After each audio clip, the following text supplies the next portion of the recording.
नमस्कार दोस्तों, स्टेनो पाठशाला में आपका स्वागत है। आज की डेट एक्शन है 70 शब्द प्रति मिनट की गति से, जो कि स्टार्ट होगी 5 सेकंड के बाद।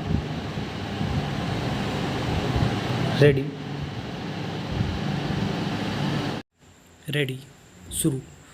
चुनाव में उम्मीदवारों की ओर से झूठे हलफनामे यानी शपथ पत्र पेश किए जाने की बढ़ती प्रवृत्ति पर चिंता जताते हुए अब संसदीय समिति ने कानूनी प्रावधानों को सख्त किए जाने की सिफारिश की है।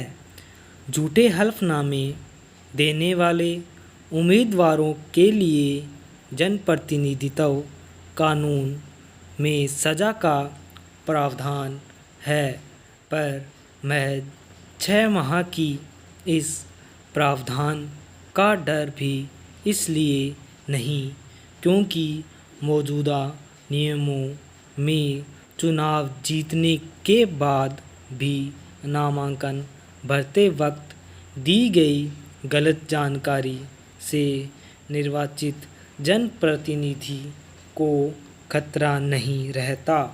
नेक्स्ट, कार्मिक जन अभियोग और विधि एवं न्याय मामलों से जुड़ी संसदीय समिति की सिफारिश पर अमल हुआ तो झूठा हलफनामा देने को जनप्रतिनिधित्व कानून की धारा 8 के 1 के दायरे में लाया जा सकेगा, जिसके तहत कम से कम 2 साल की सज़ा और जुर्माने का प्रावधान हो सकेगा।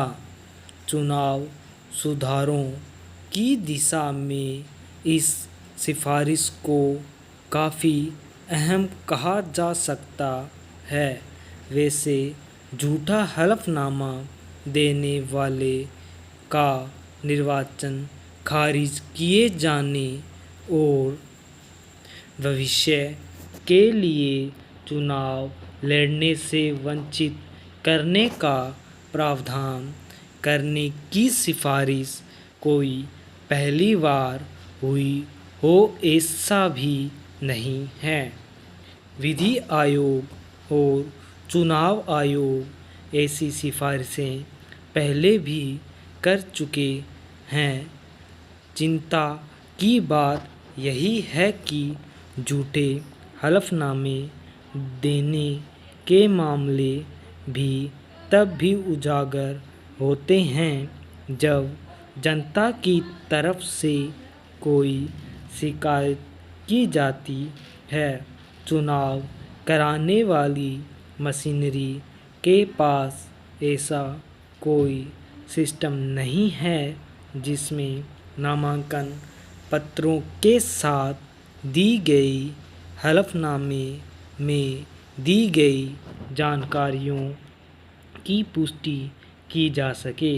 यह जांच तब और ज़रूरी हो जाती है जब कोई उम्मीदवार शपथ पत्र में दी गई उम्र, वर्ग, लिंग आदि की उस जानकारी के आधार पर चुनाव जीता हो जो सही नहीं थी।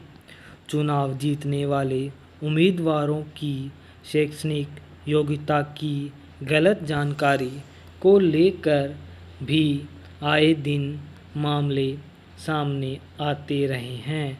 अधूरी जानकारी देने या अहम जानकारी छिपाने के प्रयासों से शपथ पत्रों की गंभीरता ही खत्म हो जाती है।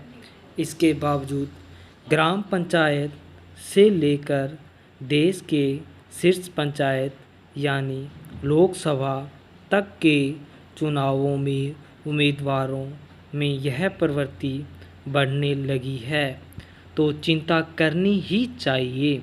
नेक्स्ट, संसदीय समिति की इस टिप्पणी पर भी गौर करना होगा कि शपथ पत्रों में मामूली चूक को भले ही नज़रअंदाज कर दिया जाए, लेकिन गलत सूचनाओं की गंभीरता के आधार पर सज़ा व जुर्माना तय होना ही चाहिए। शपथ पत्रों में गलत जानकारी देने से भ्रष्ट आचरण की श्रेणी में शामिल करना ही होगा। इस मुहिम को आगे बढ़ाने की पहल चुनाव आयोग को भी करनी चाहिए। स्टॉप।